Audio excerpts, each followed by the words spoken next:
Shalom everyone and welcome to Busisiwe, which is Baruch in Hebrew. My name is Abigail. We continue with the series entitled Flee Babel. Now, in today's teaching, we'll be looking at what is the thing that caused Terach to move to Haran, because Terach, which is Abram's father, they moved to Haran, but we're not told in the book of Parashith, otherwise known as Genesis, what exactly led to Terach and his family moving to Haran. We also find out from the book of Parashith or Genesis that Yahuah spoke to Abram, and he told Abram to move to the place, the land which he was going to show him. But when Yahuah spoke to Abram this word, Abram was already in Haran. So the question is, how did he get to be in Haran? Because he was born in the Ur of Chaldeans. What made them and his family and his father, Terach and his family, to move the Ur of Chaldeans to Haran, which we don't find in the book of Genesis. It's the details of that is provided in the book of Yasha, which is one of the books, or Jasher, that were removed from the Bible canons that we have access to. In going through in the understanding as to what led to them moving, which is very significant because we are looking at flee Babel. So they fled Babel, they fled Nimrod's kingdom, they fled the Ur of Chaldeans, but what caused them, what led them to flee? What was the reason that they had to flee for their lives, even as we also are to flee Babel? But before we go to that, we had to first start into understanding the birth of Abram. How was he born? And we realized that how he was born was one of the triggers, a threat to Nimrod, because of the prophecy that was given by the wise men, that as a result of the star that they saw as they were coming from Terach's house to celebrate the birth of the son Abram, that this one star that came from the east, it actually swallowed up all the other four stars in the four corners of the earth. And they knew that the interpretation of such means that this child is going to grow up and is going to slay kings and is going to inherit land, is going to be great, is going to multiply, is going to possess the land, not only him, but him and his seed as well. And hence the wise men saw that to save their lives, they must make Nimrod aware of what happened and the interpretation thereof, because clearly this is a threat to Nimrod and his kingdom. And if he finds out, or when he finds out that they knew, he would even kill them to say, why did you not tell me about this incident? And the same thing, as I said, very similar to the birth of Yahushua HaMashiach, or Yahushua the Messiah, that when he was born, the wise men also saw a star that came from the east, and they followed that star. That's when then they realized that Miriam had given birth and to a baby boy, and then they brought the gift, or they had to tell Nimrod, and Herod, and Herod wanted to kill him. So we see so much similarities between the birth of Abram and how he became a threat to Nimrod, and also the birth of Yahushua HaMashiach, who also was a threat to Herod, in as much as Herod also wanted to kill Yahushua HaMashiach when he made that decree that all the boys of the age of 2 years and below must be killed. Even also, what's his name, Nimrod, forced forced Terach to actually kill the son that he had given birth to.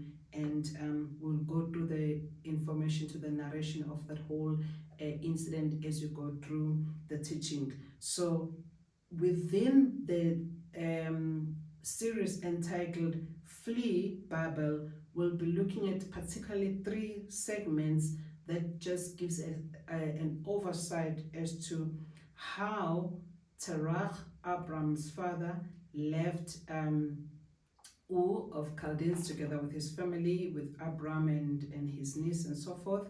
And but in going through that history, we had to start by looking at the birth of Abram.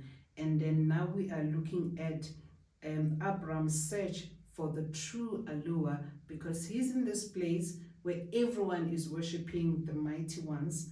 Everyone is worshipping other alahym, and yet he knows that this can't be, because these are the works of these people's hand. They can't eat, they can't talk, they have to be put from one place to the other. They were actually carved by their father and by these people. So how can they be the one that created the heavens and the earth? So he is now in search of the Most High, who created the Shamayim and the Arets, the heavens and the earth. And then as Abram is then in search of the true Aluah, or the true Most High, we find this in the book of Yasha, otherwise known as Jasher, from chapter 9, from verse 17 to 19. So we're reading the book of Jasher, chapter 9, from verse 7 to 19. As I said, you can find the book of Jasher by just Googling it. You'll find it on the internet. Otherwise, you can download an app, a Bible app version, which is called Cepher, Cepher. It has these books that were removed from the Bibles that we have access to. And we read Yasha chapter 9, verse 7 to 19. And the king and all his servants, and Terach with all his household, were then the first of those that served alahym. So Terach, Abram's father, together with his household, and the servants of Nimrod, and Nimrod himself, they were the first of those that served the alahym of wood and stone. And they got to serve the alahym of wood and stone through Nimrod, because it's Nimrod who started and he taught them. And Terach had 12 alahym of large size, and made of wood and stone, after the 12 months of the year. And he served each one monthly, and every month Terach would bring his oblation and drink offering to his alahym. Thus did Terach all the days. And all that generation were wicked in the sight of Yahuah, and thus made every man his alahym, but they forsook Yahuah who had created them. So Abram's father Terach was actually having an alahym for each month. He had 12 large alahym which he was worshipping, serving, bringing oblation and drink offering, and worshipping and bowing down and praying to every single month. So he had one for each month, basically. And there was not a man found in those days in the whole earth who knew Yahuah, for they served each man his own alahym, except Noah and his household. And all those who were under his counsel knew Yahuah in those days. And Abram, the son of Terach, was waxing great in those days in the house of Noah. And no man knew it, and Yahuah was with him. So the whole earth was worshipping this alahym of their own hands, the one that they carved themselves, the alahym of wood and stone, except Noah and his family. Very interesting to pick up here that if you think about that, Noah was one of the first people, together with his sons Shem, Ham, and Japheth, and their wives, that came out of the ark when the earth was flooded. And you look down the generation that lived from Noah to Abram, but Abram was still alive when Noah was still alive. Very interesting. And we continue. And Yahuah gave Abram an understanding heart, and he knew all the works of that generation were vain, and that all their alahym were vain and were of no avail. Somehow Yahuah revealed it to Abram to have that understanding, which other people did not have, that they were worshipping the alahym, false alahym of wood and stone.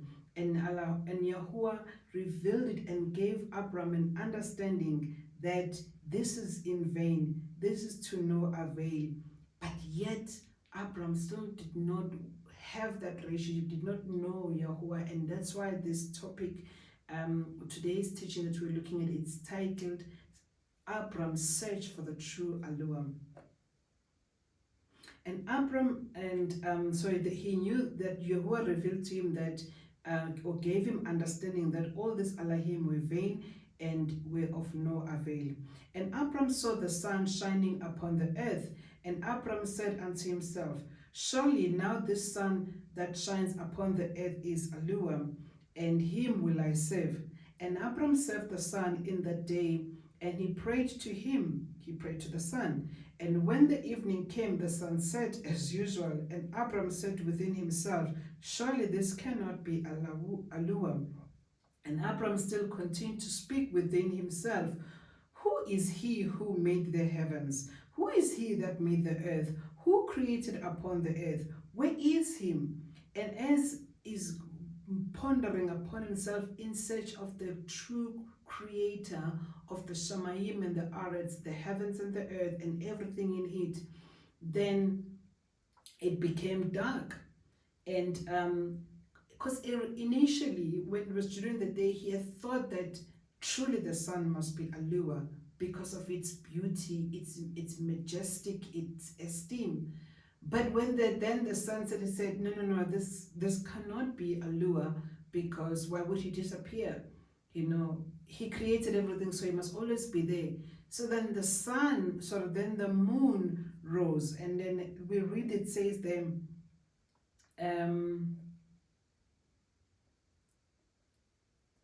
and Abram still continued to speak within himself, ask himself who exactly created the Shamayim, or the heavens and the earth. And night darkened over him, and he lifted up his eyes towards the west, north, south, east, and he saw that the sun had vanished from the earth, and the day became dark. And Abram saw the stars and moon before him, and he said, surely this is Aluah, who created the whole earth, as well as men. And behold, these servants are the servants of alahym, or Aluah, around him. And Abram served the moon and prayed to it all that night. And in the morning, when it was light, and the sun shone up the earth as usual, Abram saw all the things that Yahuah Aluah had made upon the earth. And Abram said to himself, surely these are not Aluah that made the earth and all mankind, but these are the servants of Aluah. Abram remained in the house of Noah and knew Yahuah and his ways, and he served Yahuah all the days of his life, and all the generation forgot Yahuah and served the alahym of wood and stone and rebelled all their days.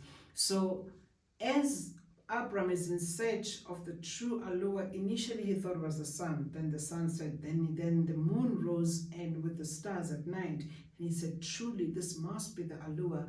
And he prayed to the moon that night. But then the morning came, and then the moon disappeared, and the sun rose, and it's like, no, this is not it. And then the word then tells us, fast forwarding, where he then went to Noah's house, because Noah was the only one in the whole earth at that time who knew Yahuah, him and his family. So then Abram then spent time with Noah. Then he became to know Yahuah. He became to know the ways of Yahuah as a result of living at Noah's house. As everybody else outside of Noah's house, they were worshipping the alahym of wood and stone. Now, if we look at the chapter 11, the same book, the book of Yahuah, chapter 11, from verse 13 to 17, it reads, and in the 50th year of the life of Abram, son of Terach, Abram came from the house of Noah and went to his father's house. And Abram knew Yahuah, and he went in his ways and instructions.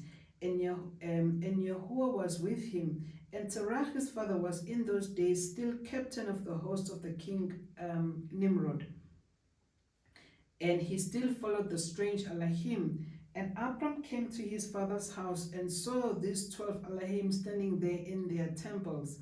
And the anger of Abram was kindled when he saw these images in his father's house.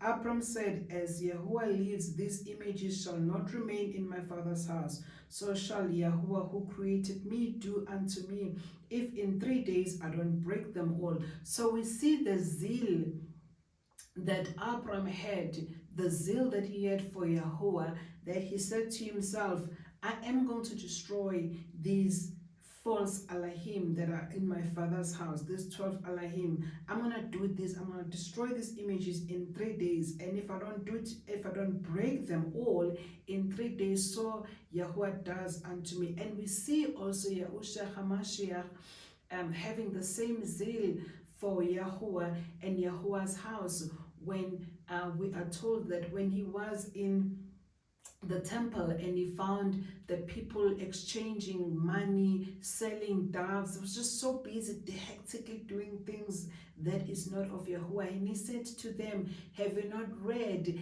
that my father's house shall be called a house of prayer for all nations? You have made it a den of thieves, and you whipped them with the whip that he had.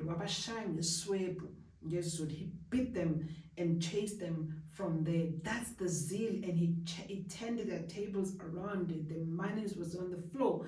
That's the zeal that he had. And we see the same zeal that Abram had for Yahuah, and said, I'm going to destroy and break all these alahym that my father Terach is worshipping. And when we go from verse 13 to 17 and fast forward to verse 50 to 55, after Abram has broken all the alahym of his father Terach, then Terach went to report Abram to Nimrod. And it reads, and Terach, seeing all that Abram had done, hastened to go from his house, and he went to the king, and he came before Nimrod and stood before him, and he bowed down to the king. And the king said, what do you want? And he said, I beseech you, my Adun, to hear me. Now 50 years back a child was born to me, and thus has he done to my alahym, and thus he has spoken. And now therefore, my Adun and king, send for him, that he may come before you and judge him according to the law, that we may be delivered from his evil. And the king sent 3 men of his servants, and they went and brought Abram before the king. And Nimrod and his princes and servants were that day sitting before him. And the king and Terach sat also before them. And the king said to Abram, what is it that you have done to your father and to his alahym? And Abram answered the king in the words that he spoke to his father, and he said, the large alahym that was with them in the house did to them what you have heard. And the king said to Abram, have they power to speak and eat and do as you have said? And Abram answered the king, saying, and if there be no power in them, why do you serve them, and cause the sons of men to err through your follies? Do you imagine that they can deliver you, or do anything small or great, that you should serve them? Why will you not sense the Aluah of the whole universe, who created you, and in whose power it is to kill and to keep alive? So Abram's response to the king Nimrod is exactly the same response that he gave to his father. He said, when his father Terach asked him, what happened? Why are these idols now on the floor, crushed down? Who destroyed them? And Abram said, no, the bigger idol, broke the other smaller ones. And Terach said, that can't be, you're lying to me. They can't eat, they can't talk, they can't move. So how would they have broken each other? And then Abram said, well, if that's the case, so why do you worship them? Because they can't do anything, they can't even serve you. And that's when then Abram then went, Terach went and reported him to Nimrod, and he repeated the same response, or he gave the same response to Nimrod, which frustrated me, angered him, and said, why are you lying to me?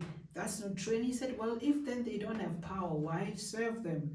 So we seeing that in search of Abram, seeing that everybody around where he's living, they are worshipping these false mighty ones, false alahym of wood and stone. He is saying them there is a true Aluah, and his search moved from thinking that the sun was a true Aluah, and he realized no, is not, because then the sun set, and then he thought, okay, definitely the moon must be the true Aluah when it was at night, and he prayed to the moon, but then morning came, and then the moon set, and then the sun rose, and then he's like, no, this can't be. And ultimately he then got to know Yahuah through Noah, because Noah's the only one with his household in the whole earth that knew Yahuah, that followed Yahuah. That's how Abram got to connect and to know Yahuah through his great grandfather Noah, because his own father Terah was actually worshipping and serving the idols carved by their own hands. And now we're going to stop there at this point, and then the next session we'll be looking at what was the judgment that was then handed over by Nimrod to Abram concerning the acts which he had committed.